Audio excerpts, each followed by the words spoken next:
Omelette वाली बहू। सुंदरपुर नाम के गांव में एक राधा नाम की औरत रहा करती थी। उसको श्रवण नाम का बेटा था। श्रवण की पत्नी का नाम था लक्ष्मी। वो तीनों खुशी खुशी रहा करते थे। श्रवण का मजदूरी का काम होने के कारण उसे काम ढूंढने के लिए दूसरे गांव जाना पड़ता था। एक दिन श्रवण का दोस्त राघव उसके घर पर आ जाता है। तभी लक्ष्मी उसे चाय देती है। श्रवण और राघव बातें कर रहे थे। अरे कैसे आना हुआ? अरे श्रवण, तुमने मुझसे 50,000 रुपए लिए थे, वो कब लौटा रहे हो? अरे मेरे दोस्त, जल्दी लौटा दूंगा, थोड़ा और वक्त दे दो। अरे मुझे भी पैसों की जरूरत है, मैं देखता हूँ। इस बार शहर जाकर मैं काम करूंगा तो मुझे ज्यादा पैसे मिलेंगे, तो मैं तुम्हारे पैसे पूरे चुकते कर दूंगा। ठीक है, मगर 1 महीने में लौटा देना। मैं देखता हूँ। इस बार शहर जाकर मैं काम करूंगा तो मुझे ज्यादा पैसे मिलेंगे, तो मैं तुम्हारे पैसे पूरे चुकते कर दूंगा। ऐसा कहकर राघव चाय पीकर अपने घर चला जाता है। तभी ये सब बातें दीवार के पीछे से लक्ष्मी सुन लेती है और उसको बुरा लगता है कि उसका पति बहुत कठिन परिस्थिति में है। अगले कुछ दिनों में श्रवण काम के सिलसिले में शहर चला जाता है। तभी लक्ष्मी अपनी सास से, माँ जी, मुझे कुछ पैसे चाहिए थे। तुम्हें पैसे क्यों चाहिए बहू? माँ जी, अब ये घर में नहीं है तो मुझे कोई काम भी नहीं है, तो मैं सोच रही हूँ कि मैं कुछ खुद का काम धंधा शुरू करूँ। विचार तो तुम्हारा अच्छा है बहू। माँ जी, आप मुझे 3,000 रुपए दे दीजिए, मैं उसमें मेरा धंधा शुरू करूँगी। ठीक है, तुम कह रही हो तो ये लो 3,000 रुपए। धन्यवाद माँ जी, मैं आपके पैसे जल्द ही लौटा दूंगी। ऐसा कहकर लक्ष्मी वहाँ से चली जाती है। अब लक्ष्मी बाजार जाकर होलसेल दुकान में जाकर दुकानदार से, भाई साहब, मुझे आज 5 दर्जन अंडे दे देना और साथ में पाव भी दे देना। मुझे हर रोज अंडे और पाव लगेगा, तो आप अच्छे दाम लगाना। मैं आपको अच्छे दाम ही लगाऊंगा, मगर आप क्या करने वाली है इतने अंडे और पाव का? मैं नया धंधा शुरू करने वाली हूँ, ऑमलेट बनाने का, इसीलिए मुझे अंडे और पाव हर रोज लगेंगे। अच्छा, आप कहाँ खोलने वाली हो दुकान? मैं आऊंगा आपके दुकान पर ऑमलेट खाने के लिए। मैं मेरा दुकान घर के सामने डालने का विचार कर रही हूँ। तो ठीक है, मैं आज ही आ जाऊंगा आपके दुकान पर। लक्ष्मी बहुत खुश होकर दुकानदार से, ठीक है भाई साहब, आप मेरे दुकान के पहले ग्राहक होंगे, आप जरूर आना। जी।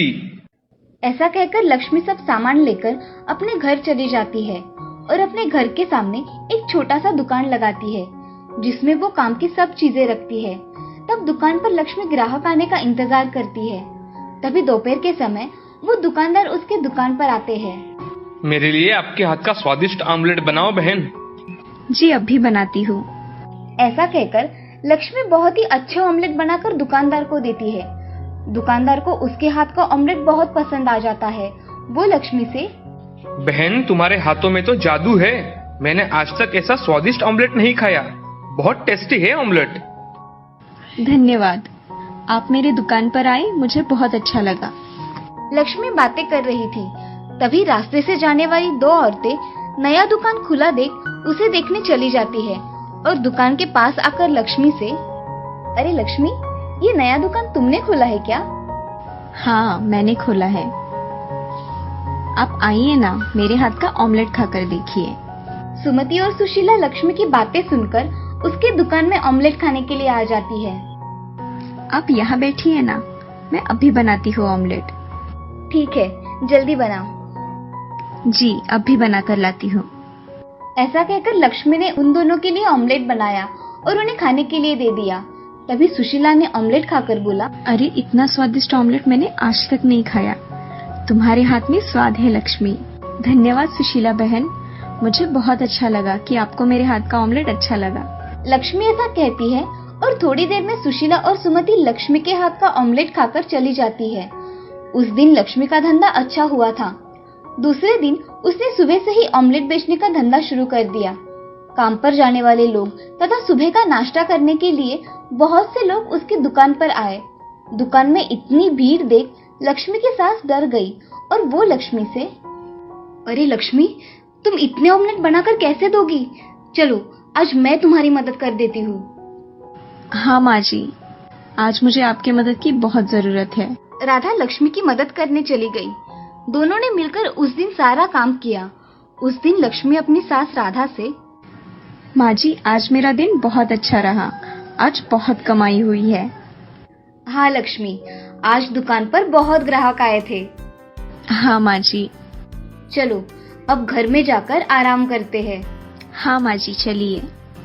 ऐसा कहकर दोनों सास बहुएं घर में चली जाती है। लक्ष्मी का धंधा आज अच्छा होने के कारण उसने पैसे गिनना शुरू किया और उसमें से अपने सास से लिए हुए पैसे अलग निकालकर बाकी के पैसे खर्च के लिए रख दिए। थोड़ी देर बाद लक्ष्मी अपने सास के कमरे में चली जाती है और अपने सास से, माँ जी, मुझे आपसे कुछ बात करनी थी। हाँ बोलो लक्ष्मी, क्या बात है? माँ जी, आज मेरा धंधा बहुत अच्छा था, इसीलिए मुझे आज मुनाफा भी बहुत हुआ है। ये लीजिए माँ जी, आपके 3000 रुपए। अरे बहू, मैंने तुमसे मांगे थे क्या? नहीं माँ जी, मेरे पास आ गए तो मैंने आपको दे दिए। ठीक है, अलमारी में रख दो। जी। ऐसा कहकर लक्ष्मी अलमारी में पैसे रख देती है और अपना काम करने चली जाती है। लक्ष्मी का धंधा अब बहुत अच्छी तरह से चलने लगा था। कुछ दिनों बाद दिवाली आने के कारण श्रवण अपने काम से छुट्टी लेकर घर आया था। सब घर में खुशहाली छाई थी, मगर लक्ष्मी को श्रवण उदास उदास दिखाई दिया। एक दिन लक्ष्मी श्रवण से, क्या हुआ है? आप घर पर आए हैं तब से बड़ी चिंता में दिखाई दे रहे हैं। कुछ नहीं लक्ष्मी, ऐसे ही सोच रहा था। क्या आप मुझे बता नहीं सकते? कुछ नहीं लक्ष्मी, थोड़ा पैसों का टेंशन था, बाकी कुछ नहीं।